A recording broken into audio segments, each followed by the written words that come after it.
Creeping on the corner with a 211 in my mind, persuaded by the devil, gripping on my black plastic now. Searching for a lick that I can hit with murder in my soul. Swinging bending corners in the 67 Elko. One Piece has been through quite a lot in its decades-spanning run. It hasn't exactly amassed its critical and financial success for nothing.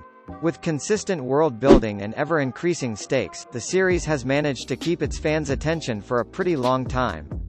And while every arc has delighted within its own way, one, in particular, can be thanked for helping keep the series fresh. That would be Enies Lobby, a pivotal arc that would not only feature some of the series' heaviest drama but would also present foes that would really force the Straw Hats to step up their game and change up their repertoires. Examining the very obstacles that only made the Straw Hats even stronger, this list will be ranking some of the best villains in Enies Lobby. Fukurou. The furthest example of a stealthy, secret agent, Fukurou is the green, zipper-mouthed CP9 member who's not really ranking high as one of the most memorable villains from the arc. While he certainly has an incredibly eccentric design and being Fukurou is just all colorful flash between his loud mouth and bulbous form. His greatest contributions were revealing the power levels of the other CP9 members, a concept that doesn't really come back in the series, and giving Frankie a decent chance to show off his combat ability. While hard to miss, Fukurou didn't really leave a lasting impression. Baskerville. A bit of a cheat for a pick, Baskerville isn't exactly one antagonist but three that just so happen to be really close to one another. The three-headed giant is responsible as the court justice for Enies Lobby, essentially facilitating the hearings and sentencings of the world's criminals. Ba is the left head who immediately accuses people as being guilty. Kerville is the right head who instantly thinks everyone is innocent.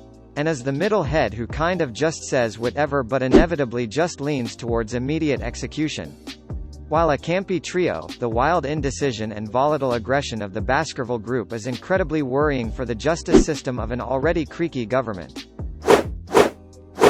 Wans. Wans is just a hard guy to forget overall, as everything about him just sticks to the mind the same way his noodles stick to the wall.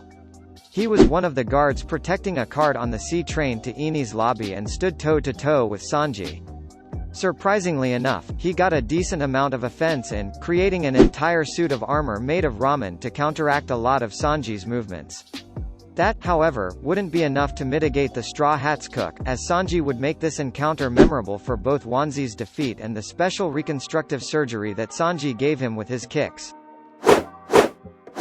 Kumadori. While Kumadori wouldn't have a significant impact in the series, he would leave a lasting impression with just his being alone.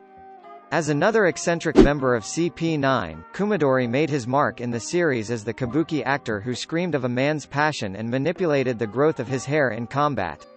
He would be part of a pivotal moment in the series, as he'd push Tony Chopper far enough to finally reveal his monster point. After that, despite having been flung off to the distance, Kumadori was essentially responsible for Chopper's uncontrollable rampage within Enies Lobby's main building. Blueno. Blueno ranks high and gets a special place on this list for his legendary encounter with Monkey D. Luffy. As one of the chief members of CP9 staking out Water 7, Blueno did well in the long con as a lowly bartender, gaining the trust of the Kalifa company. He'd prove to be an essential member of their final raid, as his door-door fruit would allow him quick and easy entry across the company's walls. In his fight with Luffy, Blueno posed a significant threat, using both his powers and his talent with Rokushiki to get some offense against the Straw Hats. However, it would only serve to make him just power gauge, as he quickly became a guinea pig to Luffy's first use of Gear Second in one of the most hyped and memorable beatdowns in the entire series. Kalifa. Perhaps the most essential member for CP9's long investigation of Kalifa, Kalifa was the closest to Iceberg, gaining his trust and intel as his secretary. When she returned to Enies Lobby, she was one of the agents gifted with a devil fruit for all of their hard work. This would be in full display in her fights against Sanji and Nami. Being the gentleman he was, Sanji wouldn't raise a finger against her, which only made things easier for Kalifa's attack. This, however, only garners the attention and assistance of the Straw Hats navigator, beginning the battle between Clouds of Thunder and Clouds of Bubbles. While it doesn't look it, Kalifa's bubble fruit does pose as one of the more directly dangerous devil fruits in the arc, as it allowed her to create plenty of environmental hazards as well as incapacitate her enemies with a cute yet horrifying coat of soap. It was all for the best, as she posed as a tough foe for Nami to test out her new and improved Klima tact. Jabra. Jabra played the role of the mischievous wolf well and quickly rose as a classic, cartoony villain in the arc. His entire performance both served to entertain as well as fuel his underhanded tactics, as CP9's wolf was prone to more than a few little white lies. He'd use this to gain sympathy from his enemies, the proverbial wolf in sheep's clothing. When his opponents let their guard down, he'd strike with his claws and teeth ready. This, however, didn't pose much of a threat to Sanji, as he'd instantly see through the ruse. The battle itself between them still entertained with its incredible action, classic One Piece banter, and the newfound hype for Sanji's new abilities. Kaku. Kaka really could have been the best friend or loyal, friendly neighbor in any other world. His unimposing, funny face, and can-do attitude practically makes him main character material for any children's series. However, he is a man of duty and, as one of the top members of CP9, hides deadly potential under his hat.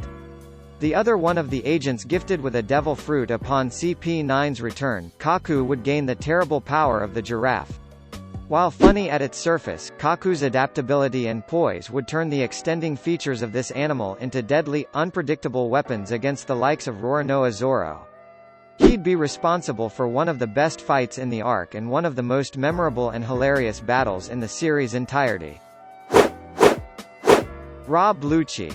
Rob Lucci is the ominous symbol of all of the world government's towering power and unforgiving prejudice. Raised as a deadly assassin since a young age, Rob Lucci has very little regard for life, especially the lives of pirates and other criminals. A dedicated secret agent, Lucci refused to talk, at least conventionally, during his infiltration of Galila and wouldn't even reveal his full power during the frequent kerfuffles of the company's workers. At full power, however, Rob Lucci is the agency's toughest agent, showing an advanced mastery of Rokushiki magnified in incredible force with his leopard model of the cat fruit.